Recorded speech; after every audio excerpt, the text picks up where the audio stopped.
Неописуемая катастрофа в Израиле, для которой очень сложно подобрать какие-то адекватные слова, продолжается.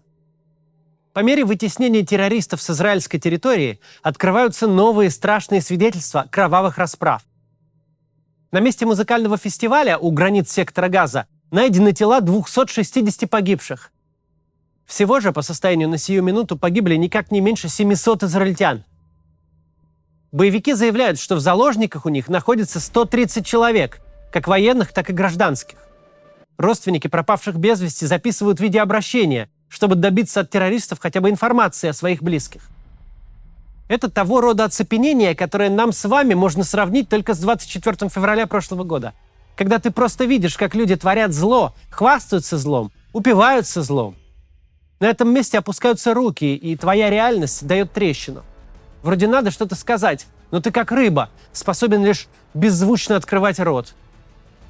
Тем временем Израиль возвращает контроль над приграничными городами, мобилизует резервистов и официально перешел в режим военного положения, чего не было ровно полвека, с октября 1973 года. США обещают военную помощь, выдвигают в район войны авианосную группу, а источники Wall Street Journal говорят то, что мы знали и безо всяких источников. Подготовка нападения шла при помощи и под руководством спецслужб Ирана.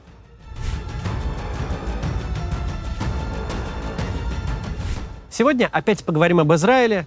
Сегодня мы опять ролик снимать не планировали, и спасибо Дождю за предоставленную студию, оборудование и оператора, который остался тут до ночи, чтобы нам помочь. Почему террористы сумели нанести столь масштабный ущерб? Потому что очень сложно бороться с силой, которая не ставит никаких военных целей, которой не нужно взять столицу, захватить территории, перебить армию или что-то еще в этом духе. Очень сложно бороться с силой, которая стремится к насилию ради насилия. Просто добраться до любого гражданина Израиля и убить его. Старика, женщину, ребенка, в этом городе или другом, неважно. Такой силе не обязательно занимать какую-то точку, чтобы контролировать, например, важную дорогу. Куда удалось добежать, туда и добежали. Кого удалось убить, покалечить или взять в заложники, с теми это и проделают. Военная наука не заточена под такие задачи. При всем этом ситуация показала проблемы израильской системы безопасности, которые копились долгие десятилетия, а сейчас вскрылись все и разом. Нужно понимать, что новейшая история Израиля в части отношений с Палестиной условно делится на два больших этапа. Первый этап – попытка примирения и интеграции. Символом этой политики была фигура израильского премьер-министра Ицхака Рабина, а высшей точкой мирного процесса – подписание в 1993 году соглашений в Осло с лидером Палестины Ясером Арафатом, за что оба, Рабин и Арафат, разделили Нобелевскую премию мира. Политика эта принесла многочисленные издержки. Террористические атаки в Израиле тогда были в порядке вещей, автобусы взрывались чуть ли не каждый месяц. Закончились перемирие и интеграция вскоре после того, как ультраправый активист Игаль Амир убил премьера Рабина. После недолгого перерыва пост премьера занял Биньямин Нетаньяху, правый политик, который с перерывами провел на этом посту суммарно 17 лет за 3 каденции. Он же является действующим премьером Израиля сегодня. Политика, запущенная Нетаньяху и дожившая до наших дней, выглядит как полная противоположность предыдущей концепции. Попытки интеграции сменились нулевой терпимостью. Израиль больше не пытается никого за уши тащить в цивилизацию. Израиль просто отгораживает палестинские автономии здоровенным забором, ставит вышки с автоматчиками и пропускные пункты, где проводится тщательный досмотр. Чем занимаются по ту сторону забора, теперь официально не проблема Израиля. Казалось, что эта политика дала результат. Теракты действительно практически прекратились. Да, через некоторое время по ту сторону забора научились шаманить ракеты из водопроводных труб, но Израиль ответил на это одной из лучших систем ПВО в мире. Да и сами неуправляемые кустарные ракеты не представляли такой уж страшной угрозы по сравнению с тем, что было раньше. Казалось, проблема вроде как решена, но оказалось, что нет. Сейчас дальше об этом поговорим. Сначала важное некоммерческое объявление от Школы прав человека. Каждый второй житель Земли – жертва нарушения прав человека. Политические заключенные и беженцы служат напоминанием о том, как важно знать и защищать свои права. Я только что процитировал выдержку из интервью 1993 года советской и российской правозащитницы Елены Боннер. Она верила, что мир развивается в сторону защиты прав человека.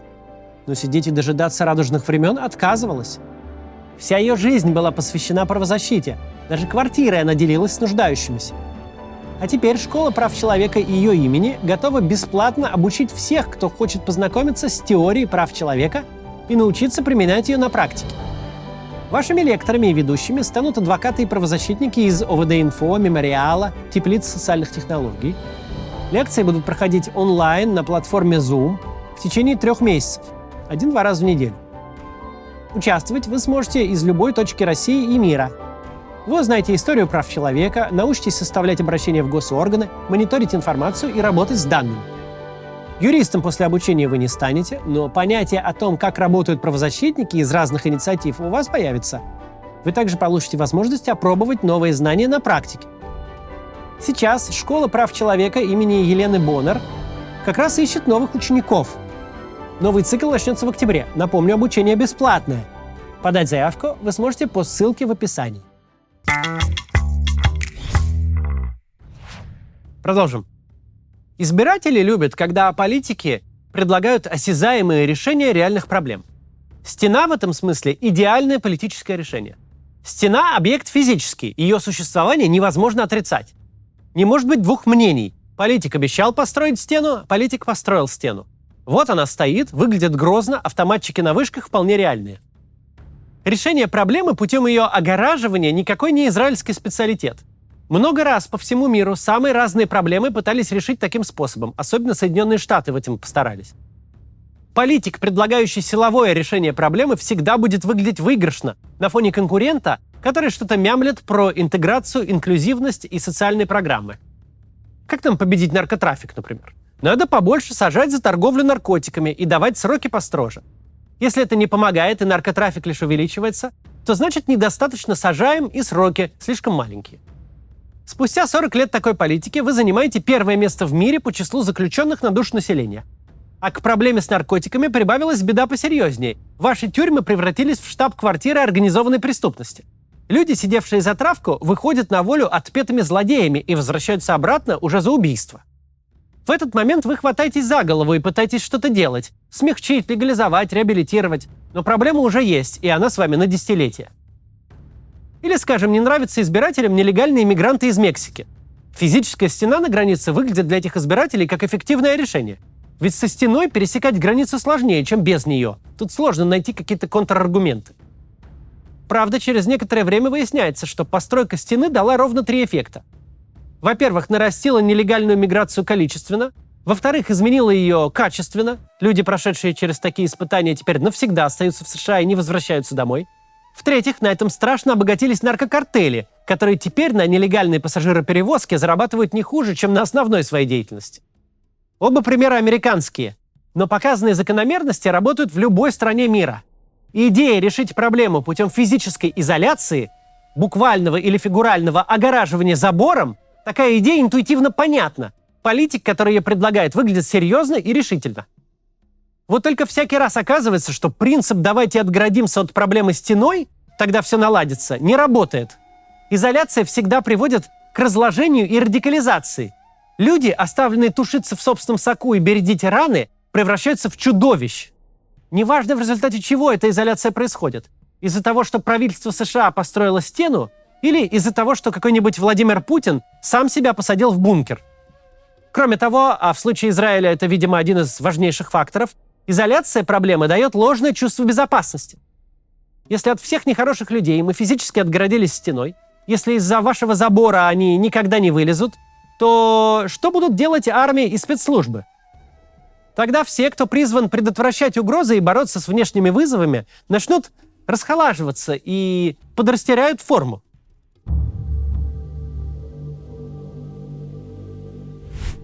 Всемогущие израильские спецслужбы давно известны на весь мир и в какой-то степени стали мемом. Мол, они знают все и про всех. Где-нибудь в Канаде невозможно пукнуть, чтобы в штаб-квартире Моссада лампочка не загорелась. Не говоря уже о тех территориях, откуда исходит прямая и явная угроза. А профайл на каждого жителя Газы составляется уж точно не позже зачатия. Как же эти супермены проморгали подготовку такой масштабной операции? Ведь вторжение – это не то, что можно за день организовать.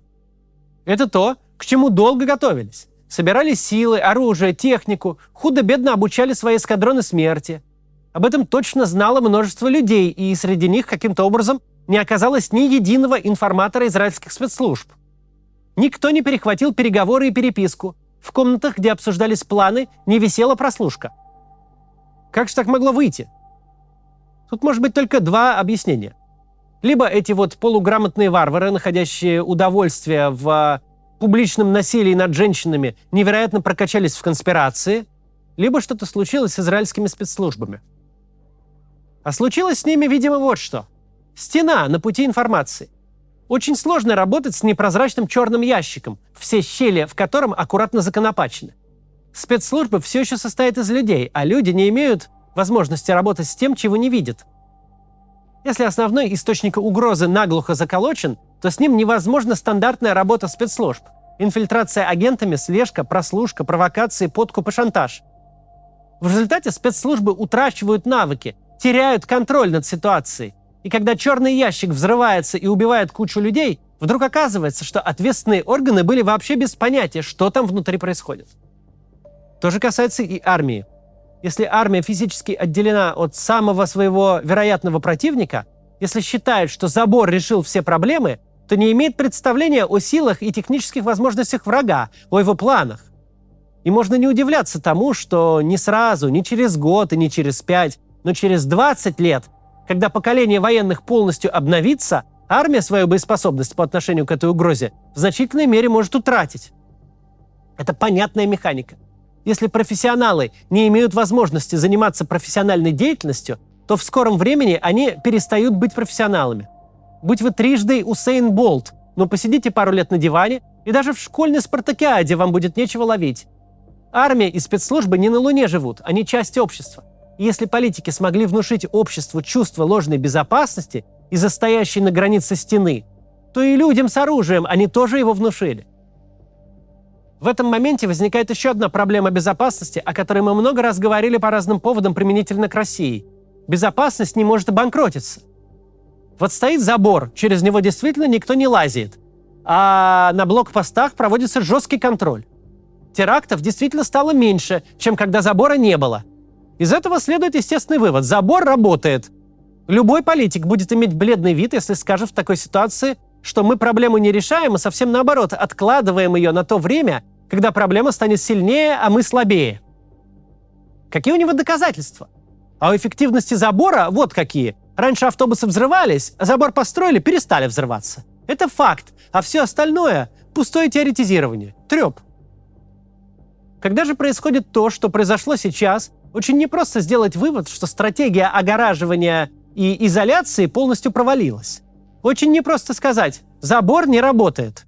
Гораздо проще сказать, что этот забор слишком маленький, что надо поставить стену вдвое выше и в 5 толще, заминировать подходы, вырыть ров по периметру и запустить туда ядовитых крокодилов. Не ограничиваться унизительными досмотрами на блокпостах, а законопатить входы и выходы и все забыть, как страшный сон.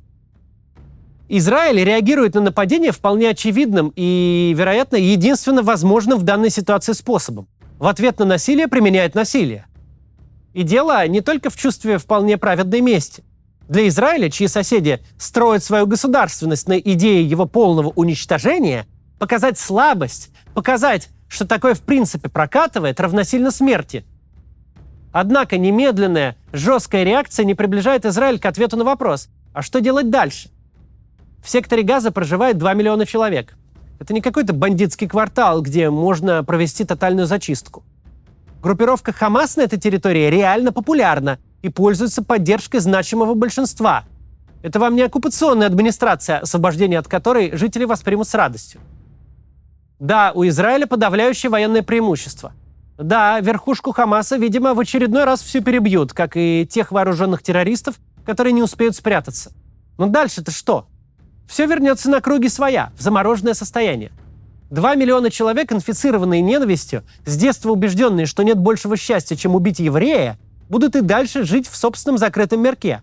Будут молиться на пантеон погибших героев, которые хоть и погибли, но перед этим еврейки ноги переломали. А значит, все правильно типа сделали. А через какое-то время накопится критическая масса сил, подрастет свежее пополнение, и кошмар повторится вновь.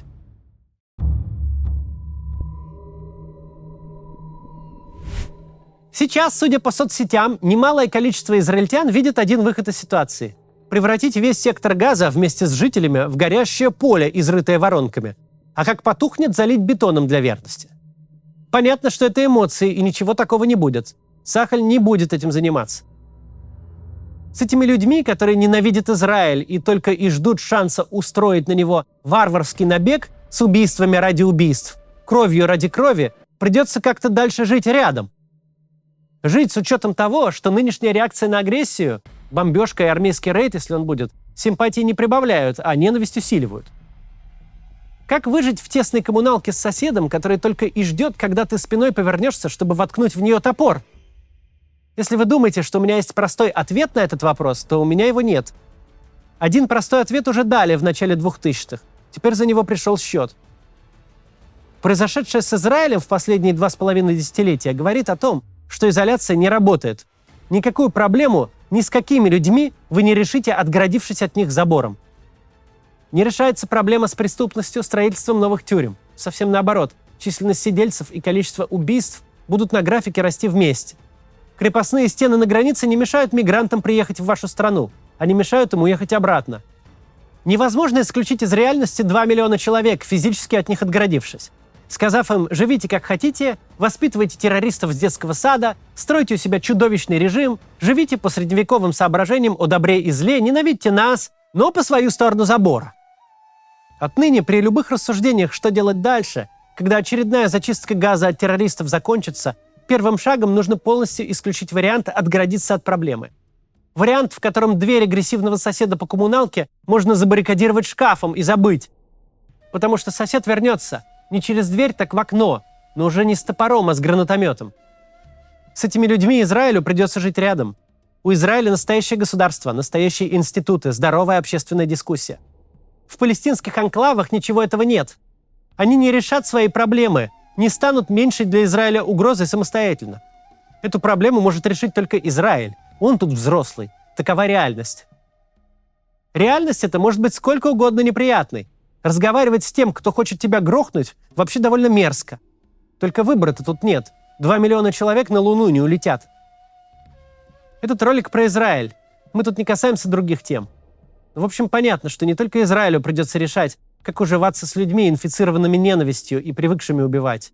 Не только Израилю придется понять, что затолкать их в бункер и накрыть бетонной плитой не вариант.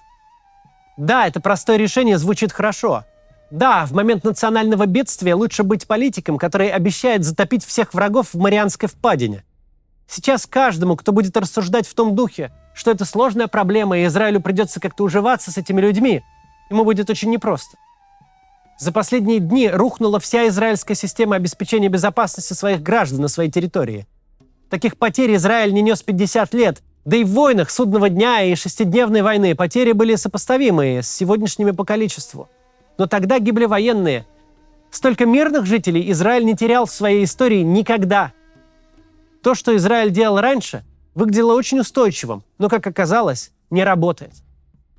Реалии таковы, что для тех, кто пережил эти октябрьские дни, жизнь продолжается. Стране придется двигаться дальше и искать долгосрочные решения, чтобы беда не повторилась.